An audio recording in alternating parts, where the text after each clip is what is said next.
Good afternoon, Colorado House District 64. Hey, I know I haven't been on here for a bit. It's been kind of busy during campaign season here, but I wanted to come out and just kind of discuss some of the ballot issues and where I am with things for people to understand. There are a lot of different varying opinions on things, but why I am where I am with the ballot issues that we currently have, there are a lot, and I want to encourage people to vote early. Fill out your ballot and vote early, but vote informed. And this is the intent of my video, just to kind of share that information today to hopefully get everyone on the same page as to what we're looking at and what it's going to do, good and bad. But just briefly going over everything, I don't want to belabor this too much, but obviously we have a very substantial instability in our state. We have to vote right down the ballot, all the way down.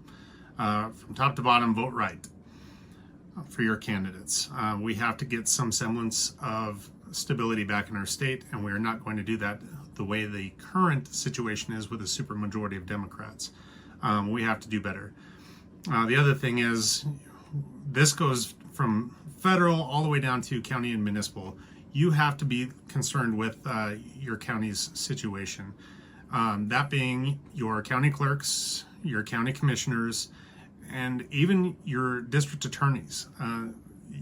We have an issue here in Larimer County where we really have to focus on getting a replacement for our district attorney. Luckily, we have a great candidate for that. She's unaffiliated, but she is neither Democrat nor Republican. She's just the right choice, and that's Dawn Downs for Larimer County DA. I encourage everyone in Larimer County to vote for Dawn. This isn't somebody that is asking for my support or endorsement by any means. I just, working in law enforcement and seeing the recidivism, the horrible atmosphere that is there under the current DA, we need to get rid of that. We need to get rid of the soft on crime, basically atmosphere of Larimer County's judicial district, and replace our DA with a new DA. It doesn't need to be affiliated with any political party, but by all means, we have to have somebody that's willing to hold criminals accountable, especially when we have our current DA releasing sex offenders that are charged with sex offenses on simple probation. Unacceptable. Those people should be behind bars, at least in a place where they can be out of public and getting the treatment that they need, not on probation, where they're going right back to the devices, right back to the patterns that they were in with deferred sentences. Like, that's going to prevent them from reoffending when they need serious help and they need to be out of the public. So anyway, I would encourage people to vote for her, Dawn Downs. Your county commissioners, we have to get rid of the Democrats that we have in there. Larimer County's horrible. I know a lot of people are moving to Weld County for some of those reasons, but Weld County isn't far off. We have to be accountable and holding our our county commissioners accountable, and vote them out when they're doing poorly at their job. And that's what's happening here in Larimer County. We have to get rid of those commissioners that are destroying our rural communities. They're destroying relationships we have with such organizations as the Colorado Eagles that are looking to move to Weld. This is horrible. We have to do better. So vote right on your county commissioners as well.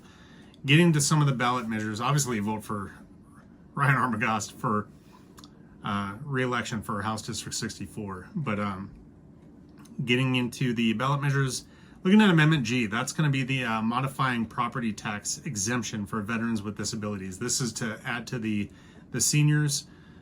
This is important. This is something that I think needs to happen. We need to have something for our 100% disabled veterans to incentivize them to buy houses, get some sort of benefit for the sacrifices that they've made that earned them that, I say earned in a tongue-in-cheek manner. It's not necessarily a prize, but the 100% disability is something that doesn't come from simply tying your bootlaces. This is something that comes from, majority of them are combat deployed and otherwise have combat related disabilities. So we owe them that. I'd say adding them to the property tax exemption is a yes. I'm in support of that.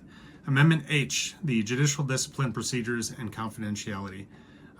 This is kind of a big deal. I think this is transparency that comes from punishing and the disciplinary actions, disciplinary procedures for those members of the judicial system, our judges.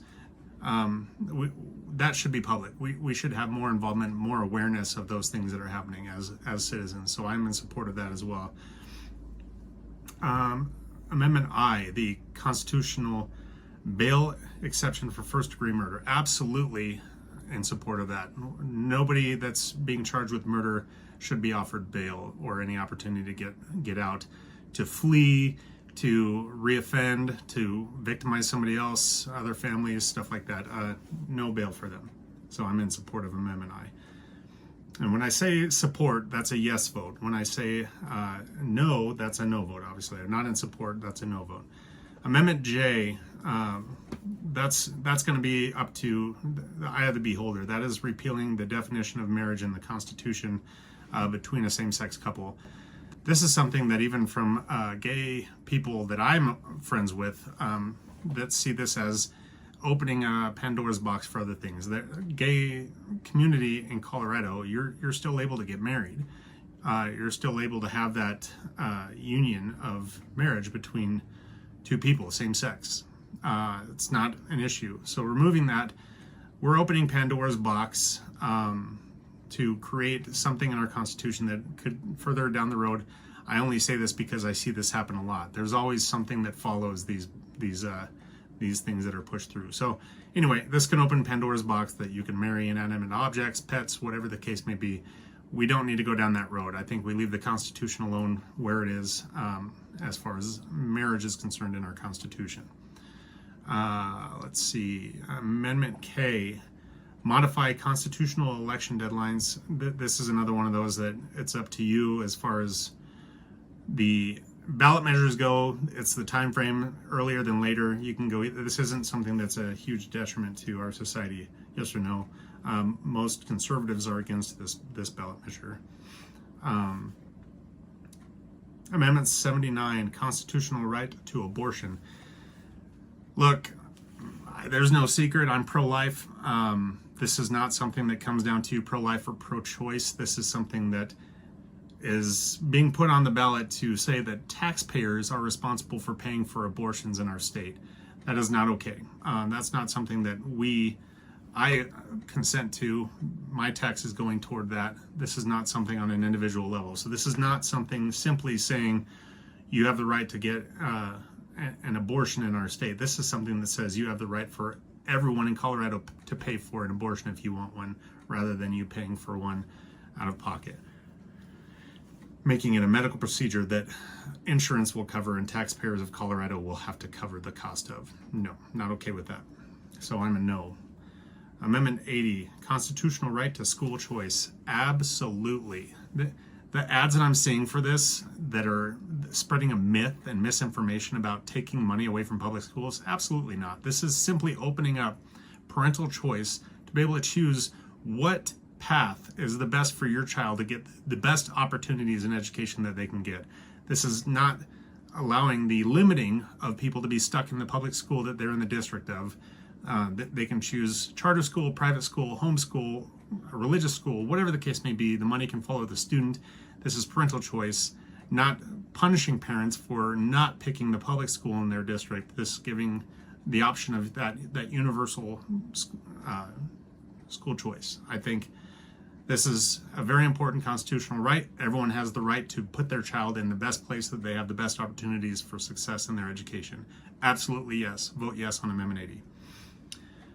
Proposition JJ, retain additional sports betting tax revenue. This is basically saying if the government overtaxes sports betting and they have leftovers from whatever is supposed to be received from that, they can keep it rather than give it back to those sports betting entities. So this is kind of another thing that is trying to violate some form of Tabor. This is a form of Tabor that those sports betting entities can get the money back that the government doesn't use. If the government is overcharging in taxes, they should give the money back that they aren't using to those entities they're taxing from. So this will go back into those entities So I am a no on JJ. I do not support that. We should not be letting the government keep money that they're getting from overtaxing. Proposition KK, firearms and ammunition excise tax. Absolutely no. There's no reason to tax firearms sales and ammunition sales to fund every single thing under the umbrella for people that simply are choosing to protect themselves and their families. No, you don't get to tax people for that. That is inappropriate and wildly wrong. If we're going to tax something that people want rather than need, people do need the constitutional right to defend themselves. If you want to tax something that is a product of protecting victims and survivors of domestic violence, how about the one thing that frequently causes domestic violence incidents, like alcohol? You can tax alcohol more in Colorado, since that is one of the leading causes of domestic violence. How about alcohol? Not firearms. That's something people need and choose to protect themselves. Alcohol is not something people need. While I know I'm upsetting my friends in the alcohol distributing and otherwise business community, this is not appropriate. I'm not pushing for legislation to tax alcohol. However, it's wildly inappropriate to tax firearms and ammunition for people that are simply buying firearms for hunting, for recreation, for personal protection, otherwise. Not okay. You shouldn't be taxing that. So absolutely no on KK. Let's see. Proposition 127, prohibit bobcat, lynx, and mountain lion hunting. The ads for this are making it out like there's poaching going on. If poaching was going on, those poachers would be held accountable. That's illegal. It's illegal to poach animals. This is hunting that is controlled and documented and regulated through the Colorado Division of Parks and Wildlife. We absolutely need to keep hunting these apex predators, large cats, in our state. You should be a no vote on this. Okay, Proposition 127, absolutely no. We do not need to ban hunting for big cats. They are apex predators in our state. They are not regulated. There is no predator for them. We need hunters to help regulate that through the Colorado Division of Parks and Wildlife. They help regulate that so that we don't have diseases. We don't have them wandering through our streets in Loveland and Berthoud and Estes Park like we see on all these Ring camera videos.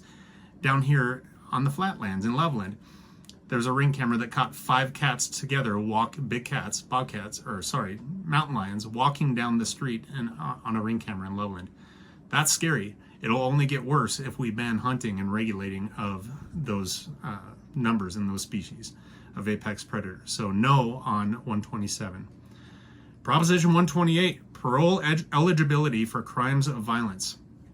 This is the Truth in Sentencing bill. Currently, you can serve as much as 40% or less of your sentence in a violent crime. That's not okay. For those victims of those crimes, their offender could get out after a couple years. If they're given an 8-year sentence, they may serve 2 years and get out, early release or otherwise good behavior.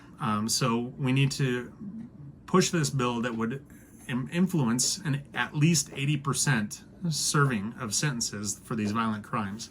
So if people are committing violent crimes, they get to serve at least 80% of their sentence. If they're given 8 years, that means they're going to serve probably at least 6 or 7 of those years. We need to make sure that's happening.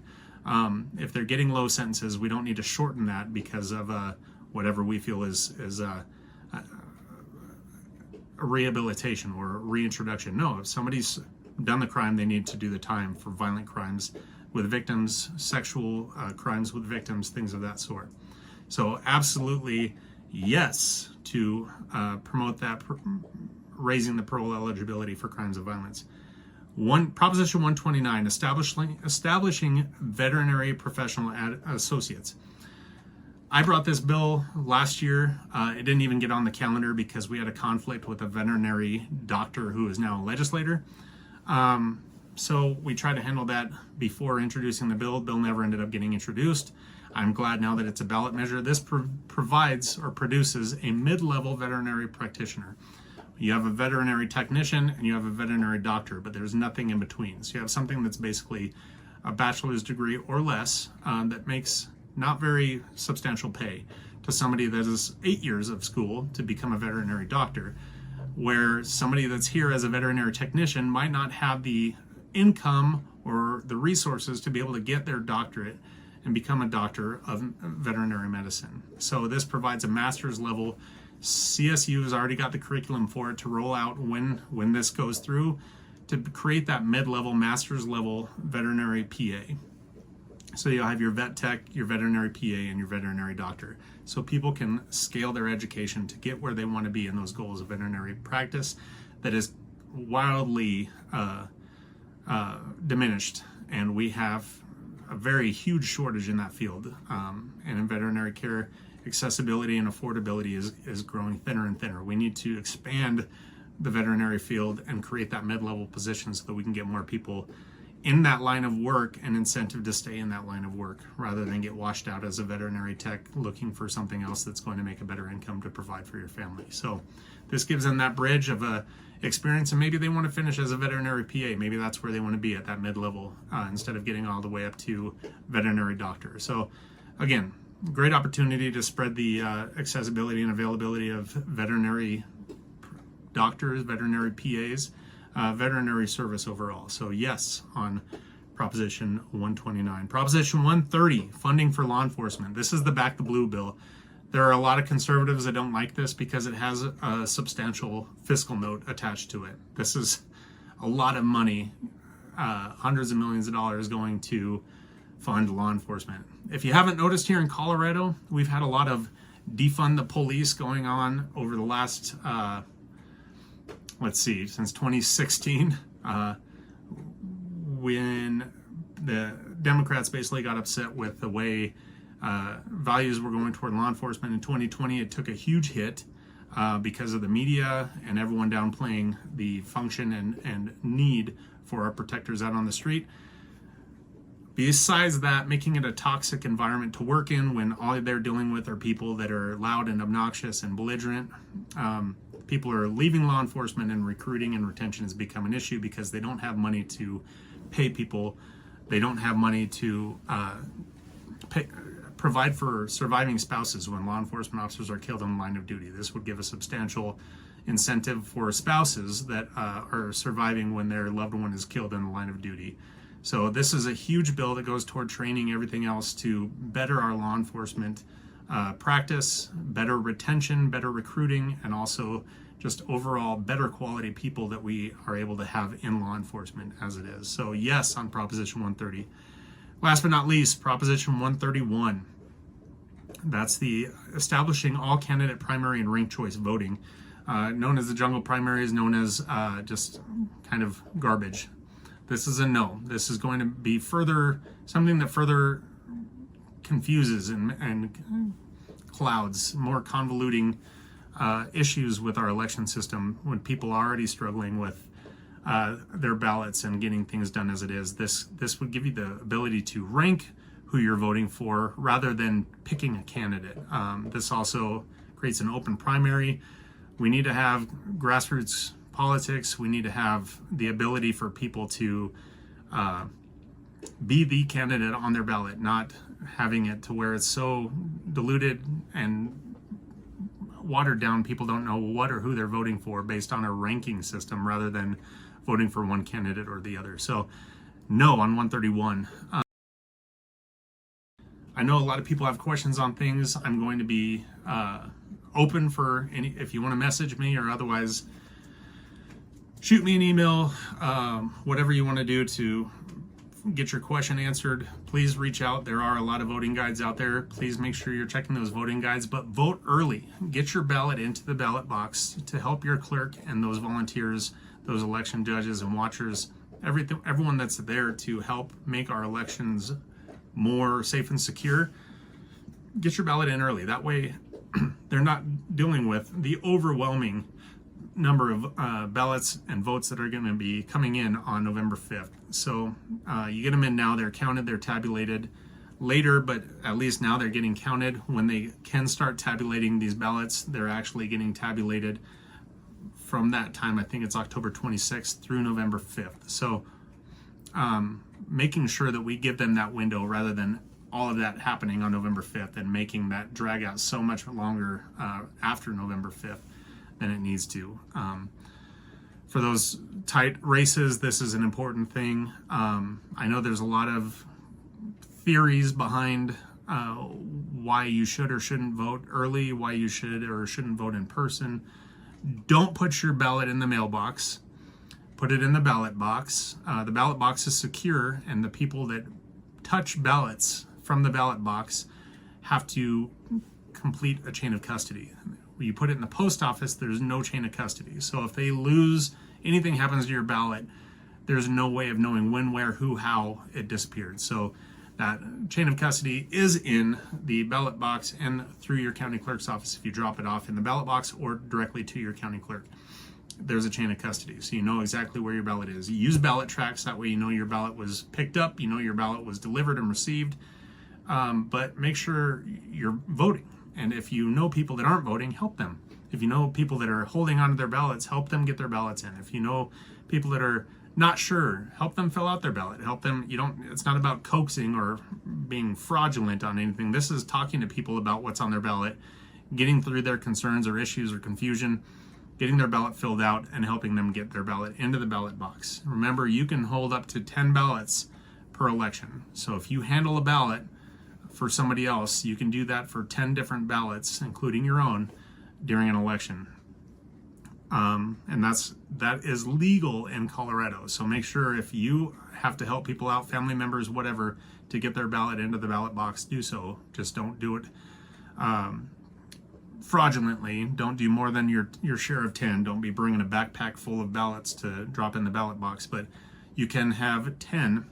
You can deliver 10 ballots during an election cycle. So do what you can to help out everyone you know to get their ballots in. Make sure you get yours in. Vote early. And let's have a good election. Let's clean this state up. Let's start from here and start cleaning our state up and getting the garbage out. Thank you, everybody. Again, if you have any questions, please reach out. I will see you guys next time. Thanks. Bye. I know a lot of people have questions on things.